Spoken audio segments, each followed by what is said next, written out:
Horizontes culturales. Arte. Pueblos originarios. Fiestas y tradiciones. Educación artística. Gestión cultural. Creación. Identidad. En Horizontes Culturales vamos al encuentro de espacios para la convivencia y la imaginación. Horizontes culturales. Un programa del Instituto Sonorense de Cultura. Bienvenidos a una nueva edición de Horizontes Culturales, un programa del Instituto Sonorense de Cultura en colaboración con Televisión Educativa. El día de hoy tenemos la presencia de un cineasta y músico sonorense, Luis Bustamante. Luis, bienvenido. Hola, muchas gracias. Luis, antes que nada, un gusto tenerte aquí. Hemos seguido, tuve la oportunidad de ver todo tu trabajo, no solo como cineasta, también como publicista, como corrector de colores, etcétera, toda esta gama de actividades que has tenido. Pero lo primero que te quería preguntar, Luis, es ¿cómo surge tu gusto por el cine? Pues de manera orgánica.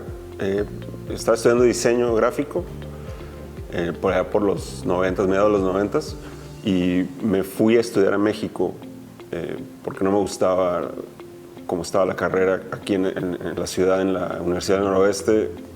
Sentía que era la universidad, pero estando allá empecé a ir al cine, a la cineteca, me empecé a exponer con todo este mundo.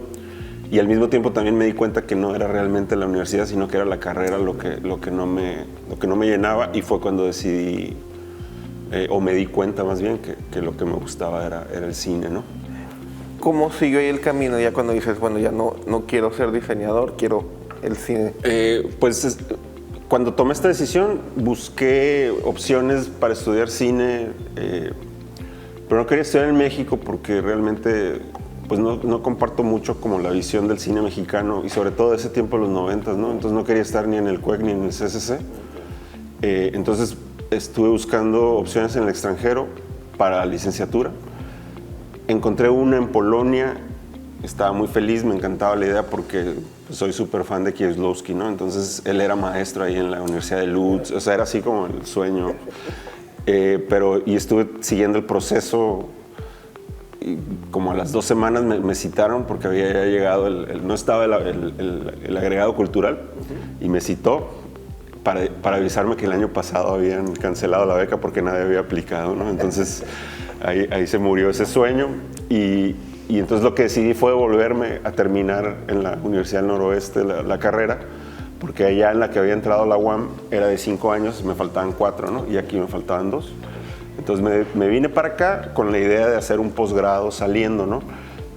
Terminé la carrera y me dieron la beca del Fondo Estatal para la Cultura y las Artes, y entonces dije, bueno, me voy a esperar en lo que hago este proyecto. Era un largometraje, y pues en lo que estaba haciendo el proyecto durante ese año también empecé a trabajar, y como que mi enfoque, mi atención se fue de lo académico a ya como lo práctico, y pues ya nunca me fui. O sea, ya como que perdí el hilo del posgrado, y ahí quedó.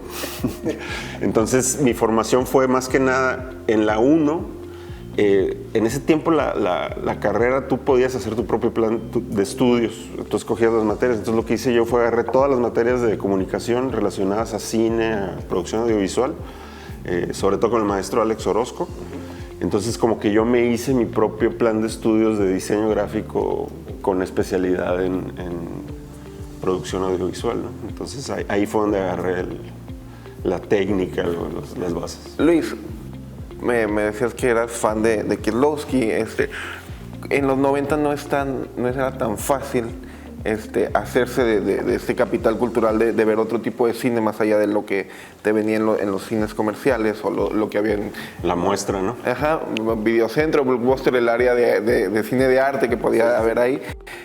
¿Cómo fuiste creando tu árbol genealógico en influencias de cine con todas estas limitaciones?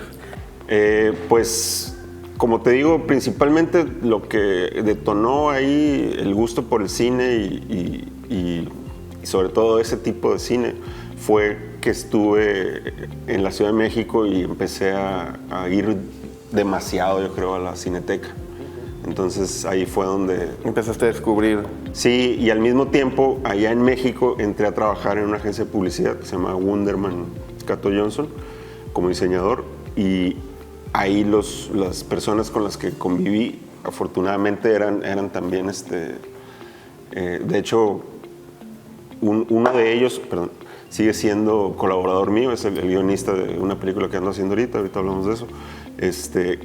Ahí lo conocí a él y desde entonces también empezamos a intercambiar influencias y todo eso, entonces por ahí salió. Y también había algunos canales, ¿no te acuerdas? El Sundance Channel. Sí. Entonces ese tipo de... ¿Encontraste ahí películas así? Sí.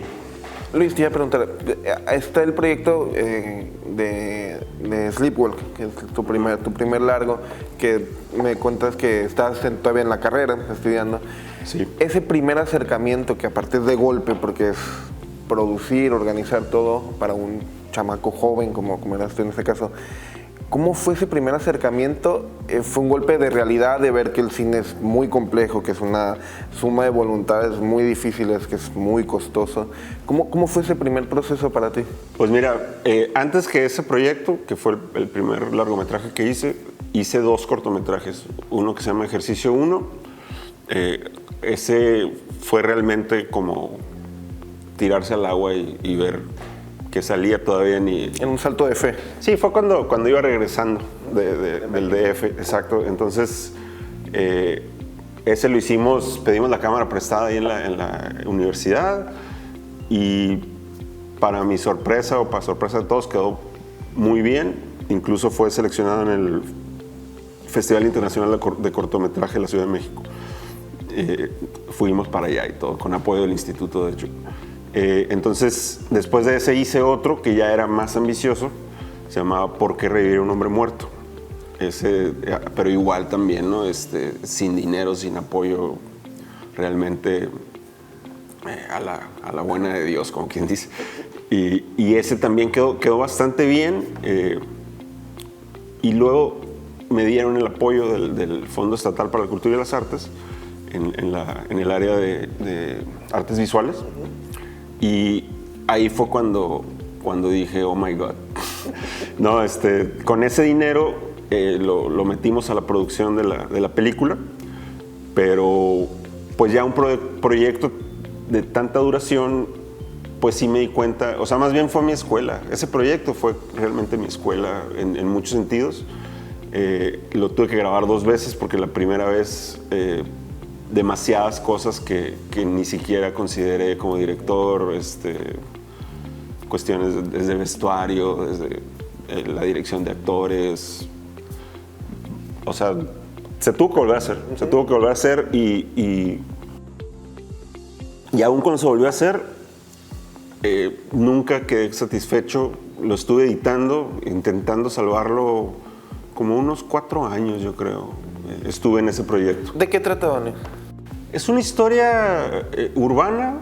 Hablaba de como cuando estás en este estado cercano a la depresión, pero no tan metido. O sea, es en la frontera. Sí, de hecho es una enfermedad que le llaman distimia, no sé si has escuchado, que estás como deprimido, pero al mismo tiempo funcionas. Entonces no te das cuenta porque no vas al psicólogo, ¿no? O sea, como que no percibes que está algo mal, pero estás como cabizbajo, desmotivado. Entonces los personajes están como en ese sopor, por así decirlo, ¿no? Entonces son 3... también ya me acordé. Otra razón de por qué me desmotivé mucho es porque son 3 historias que están unidas por un choque. Okay. Y justo cuando lo estaba haciendo salió Amores Perros. Entonces fue también algo, o sea, ya cuando yo la sacara, pues la gente no iba a decir, mira, pero él la hizo antes, ¿no? Entonces eso también fue un golpe muy duro. Copió a Iñárritu, ¿verdad? Sí, definitivo, ¿no? Pero en realidad, la verdad es que si lo hubiera sacado cuando la hice, hubiera sido la primera película en México hecha con video digital o DV, ¿no? Pero te digo, duré varios años tratando de hacer funcionar la edición, buscando caminos, pero la verdad no estaba satisfecho, contento. Y con esto de la película esta de Amores Perros, todavía peor, ¿no? Entonces llegó un momento en el que dije, hasta aquí, lo voy a dejar ir. Luis, tengo entendido que luego regresas otra vez a Ciudad de México. Sí. Y te vas a vivir. ¿Por qué tomar la decisión de volver a Durante todo este tiempo, cuando salí yo de la carrera, empecé con esto del cine y todo eso, yo hice una casa productora aquí en Hermosillo que se llamó Cuatro Charros. Empecé a hacer los cortos, este largometraje, pero al mismo tiempo empecé a hacer trabajo comercial, ¿no? Y llegó un momento en el que fuimos, pues, si no la más importante, una de las más importantes casas productoras de aquí de Hermosillo. Nos iba muy bien, pero yo veía como que ya no había más crecimiento. Intenté contratar más gente para que creciera la productora, pero pues ahora el dinero se me iba en pagarle a la gente que contraté. Entonces yo seguía como igual como en un nivel del que no podía pasar y tener más dinero, más recursos, sobre todo para producir, ¿no? Ahí fue cuando hicimos el corto Interrupción en el Continuo Espacio-Tiempo, que es protagonizado por Miguel Mancillas. Y que está muy padre. El 2005 se grabó. Entonces, en ese tiempo yo ya estaba como muy insatisfecho de que no crecía, no veía como avance, como que estaba ahí estancado. Y salieron unas cámaras que se llaman las cámaras Red, seguro has escuchado de ellas, que fueron las primeras cámaras digitales que pudieron ya realmente sustituir a la película de 35 milímetros, ¿no? Yo como era muy clavado en el internet, los foros, todo eso. Yo estuve enterado de eso desde meses antes de que saliera la cámara, sabía que lo estaban haciendo y sabía lo que los involucrados estaban activos. Que aparte en 2005 era el boom de los blogs, de los foros, de Exacto, todo eso, ¿no? sí, había un foro en particular que se llamaba HD for Indies, que ahí fue donde yo, digamos que obtuve toda la información para el proceso el workflow, para el corto que hicimos, que te digo, con Mancillas. Para ese corto, por ejemplo, trajimos la cámara, la cámara que usó George Lucas para el episodio 1 de Star Wars. Entonces era state of the art, ¿no? Así era lo máximo. Y tuvimos que comprar un array de discos duros que tuviera un data rate específico. O sea, entonces todos esos datos técnicos, de ahí los obtenía, ¿no? De estos foros. Y entonces ya teniendo la cámara esa, pues como que yo dije, esa cámara aquí en Hermosillo, pues no va... No te va a rendir. A rendir los frutos que el potencial que tiene, también, ¿no? De negocio. Y fue cuando decidí cerrar Cuatro Charros e iniciar una nueva etapa en la Ciudad de México, abriendo una casa de renta de cámaras, como una boutique. Rentábamos la cámara y aparte ofrecíamos todo el flujo. Desde la adquisición de la imagen, el manejo de los datos, el archivo y todo el proceso de postproducción, ¿no? Luis, entonces, ese corto que aparte tuve la oportunidad de verlo y que me pareció genial por todo, también todos los detallitos, hay referencias a Bioy Casares, se juega con una estética de los 50, del cine de los 50. Rod Serling, ¿no? Sí, muy padre, aparte de ver a Miguel en otra faceta también es muy interesante. Pero llegas a México. En México pasas 13 años, ese es un bonche muy grande de la vida. ¿Cómo fue esa experiencia de estar en Ciudad de México? Pues mira, yo hice la primaria en México, ¿no? Entonces, realmente, para mí es como algo, prueba superada, digamos, ¿no? Pero, hablando de mi carrera como cineasta, siento que ahí fue como una desviación, o sea, como que después de hacer este corto de Miguel Mancillas, debía haberse ido enfocado en la producción, como con una casa productora o algo así, porque te digo, me metí a este negocio de la renta de equipo y sí es parte del cine y sí trabajamos con producciones del más alto nivel, con Lemon Films, con varias casas productoras, sobre todo comerciales, porque era ahí donde estaba el billullo, ¿no? Claro. Entonces, fue muy interesante vivir esa etapa, pero sí me sacó de este enfoque a producir, ¿no? Entonces, el negocio duró como 3 años, como ponle que por ahí del 2010, también nos fue mal con esta como recesión que hubo por la influenza, ¿te acuerdas? Sí, aquella pandemia. 2008, 2009. Sí, 2009. Entonces, ahí se cierra el negocio y yo me veo obligado a entrar a publicidad, regresar a publicidad, ¿no? Porque ya había trabajado cuando estuve allá. Me veo forzado a entrar pues, para tener algún ingreso. Y ahí en esta agencia, donde entré, que era Chiat Day, pero la versión de México, teniendo ahí una situación, una llamarada que apagar ahí, me dan permiso de hacer yo un trabajo de dirección y de producción in-house, ¿no? Entonces, el proyecto fue un súper éxito, la verdad, y lo hice con 3 pesos. De hecho, lo grabé en la sala de mi casa y en el vestidor de las Chivas. Y les gustó tanto incluso a los de Adidas que se utilizó como parte, o sea, esa agencia de publicidad, era parte de un grupo mundial, una red mundial de agencias que se llama TBWA. Pues TBWA ese año lo metió en el reel de las cosas que se presentaron a Adidas para renovar el contrato a nivel global, ¿no? O sea, TBWA pegó más. Sí, la verdad quedó increíble. Y gracias a ese proyecto se dieron cuenta de lo que yo hacía en la agencia y empecé a dirigir ahí comerciales. Y así como que regreso a producir, a dirigir, pero ahora en versión comercial, ¿no? Entonces ya duré un rato ahí. Luis, en ese tiempo, ¿cómo es el procesar? Porque comercialmente se pueden hacer cosas muy padres, pero me imagino que la pulsión creativa de contar la historia que quieres, ¿cómo se va equilibrando eso? ¿Estás escribiendo guiones? ¿Cómo era eso? En ese tiempo estuve tratando de desarrollar algunos proyectos de largometraje, pero la verdad es que estas actividades, como trabajar en una agencia, hacer este tipo de comerciales, te absorben de una manera total, ¿no? Entonces, el poquito de tiempo que me quedaba, los fines de semana y las noches y todo eso, realmente no era sustentable hacerlo, y la verdad es que nunca lo pude hacer, ¿no? Entonces, si te soy sincero, mi percepción sobre esos años, sobre mi trabajo como director de comerciales, es más que nada frustración.